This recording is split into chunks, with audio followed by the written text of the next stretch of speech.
Though Barbie is traditionally a toy meant for young children, Greta Gerwig's take on the famous doll is anything but childish. There's plenty that only the grown-ups in the audience will pick up on.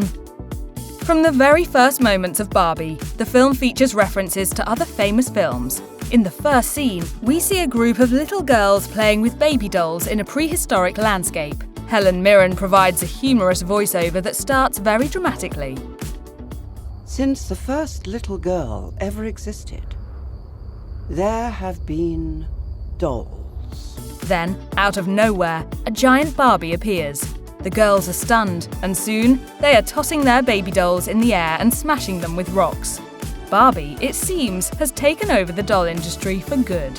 While kids may find this scene funny, only adults are likely to get the reference. The sequence mirrors the opening scene of the 1968 Stanley Kubrick film 2001: A Space Odyssey, in which apes discover a giant monolith as it watches the proto-humans discover tools.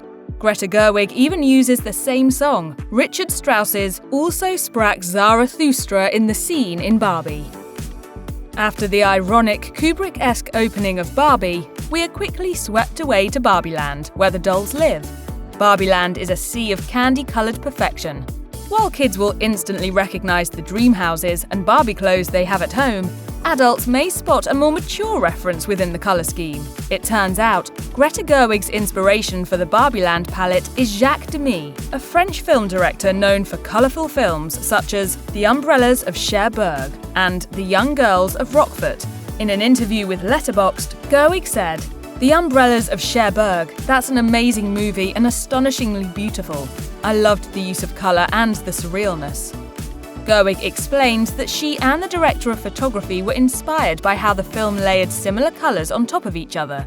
Continuing, "Everything feels painterly, and that was a big part of it. They're just delicious. His movies are delicious." After Margot Robbie's stereotypical Barbie begins to experience unusual things, like uncontrollable thoughts of death and cellulite, she is sent to Weird Barbie, played by Kate McKinnon, to figure out what's going on. Weird Barbie explains that she'll have to go to the real world to find the person who is playing with her to get everything in Barbieland back to normal. She offers her either a heel or a Birkenstock, as symbols revealing, you can go back to your regular life, or you can know the truth about the universe. Barbie's response is immediate. The first one, the high heel. You have to want to know, okay? Do it again. This joke will probably go over most kids' heads. For one thing, only adults really know the difference between heels and Birkenstocks. While heels may look nice, they are anything but comfortable, and a nice comfy pair of Birkenstocks will almost always be the sensible option. Plus, this scene is yet another reference, this time to the film The Matrix, in which Neo is given a choice between the blue pill, which will take him back to his version of reality, or the red pill, which will show him the whole truth. As Barbie sets off for the real world, there's yet another hidden film reference. You may have spotted that she leaves driving on a bright pink road. This is a direct reference to the yellow brick road in The Wizard of Oz. In her interview with Letterboxd, Gerwig said, "In our movie, we have the pink brick road instead of the yellow brick road. We also have beautiful painted backdrops of horizons. We executed it like they would have done in the 30s and 40s and 50s soundstage musicals. It was something that we kept returning to. I always love the ending where there's a ceremonial quality." But the aesthetics aren't the only nod to The Wizard of Oz. Barbie's journey also mirrors that of Dorothy in the 1939 film. After all, Dorothy travels down the yellow brick road to discover the truth about the man behind the curtain and find her way back home. Similarly, Barbie travels down the pink brick road to discover the truth about the men at Mattel and, by extension, the entire patriarchy, and she too finds her way back home. When Barbie finally arrives in the real world, she soon finds herself at Mattel's headquarters, where the C-suite is trying to contain her to avoid any trouble. While Will Ferrell's over-the-top acting as the CEO of Mattel will be pretty delightful for most children, there are plenty of little details in the office that are meant for adult viewers. For one thing, the entire C-suite is made up of men because, well, of course it is. Don't worry, there was one female CEO once, Ferrell's character assures us. Plus, the lower floors of the building contain some of the most depressing cubicles we've ever seen. Honestly, it looks like something out of a horror movie. And for anyone who has ever stepped into an office building, the sense of doom and ennui will be all too familiar. One of the highlights of Barbie for adults and children alike is the epic musical number. Sung by Ryan Gosling, I'm Just Ken is an indisputable banger. But it's Barbie and Ken. There is no just Ken. Plus, the dreamlike staging of the number makes it a huge crowd pleaser. But while children will love this colourful musical interlude, they may not pick up on all of the little jokes and references within. For one thing, the song itself features a few clever musical references. For instance, there's a riff on a-ha's Take On Me. As for the choreography, there are references to the T-Birds of Grease, the dance fight of West Side Story, and even to the dream ballets of films like Oklahoma and An American in Paris. While this may look like a scene out of a children's movie, only adults will get all of the little references. There's one joke in Barbie that is sure to get almost all of the adults in the cinema laughing. When the Barbies are plotting how to distract the Kens by conforming to what they expect the Barbies to be, they use the tactic of asking about the Godfather.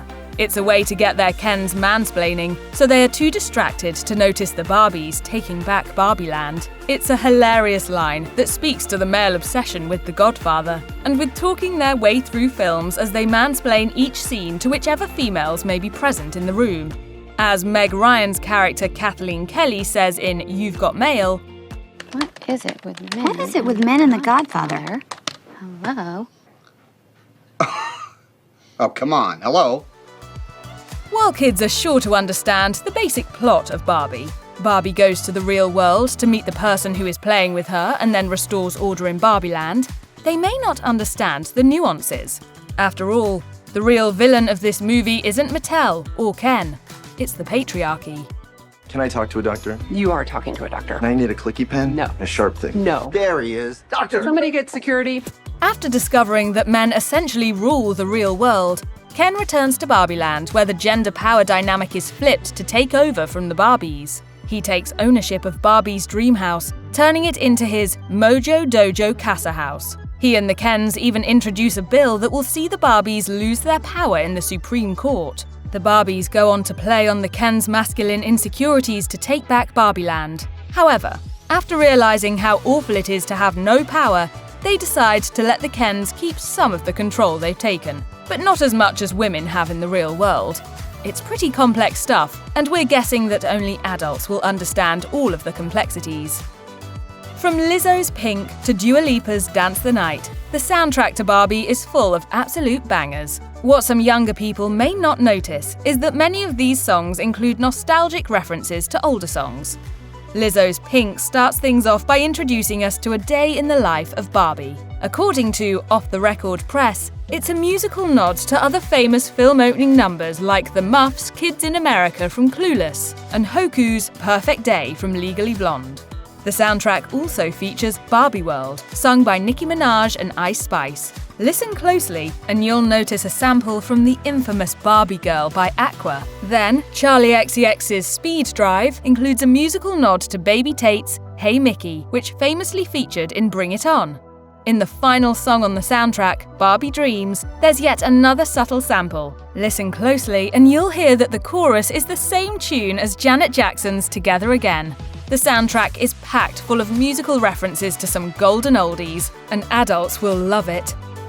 If you're still not convinced that Barbie is a movie for the grown-ups in the room, the final line will definitely convince you.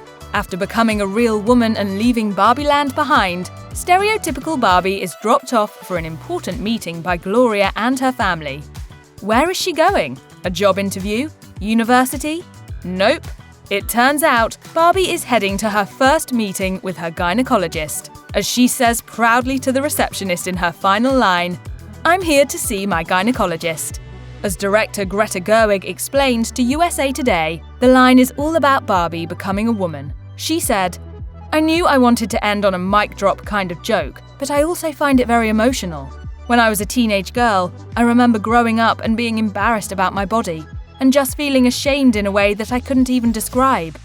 However, by giving Barbie a sense of pride about her new, very real body, Gerwig wanted to end on a note that was both funny and empowering, saying, "I was like, If I can give girls that feeling of Barbie does it too, that's both funny and emotional. There are so many things like that throughout the movie. It was always about looking for the levity and the heart.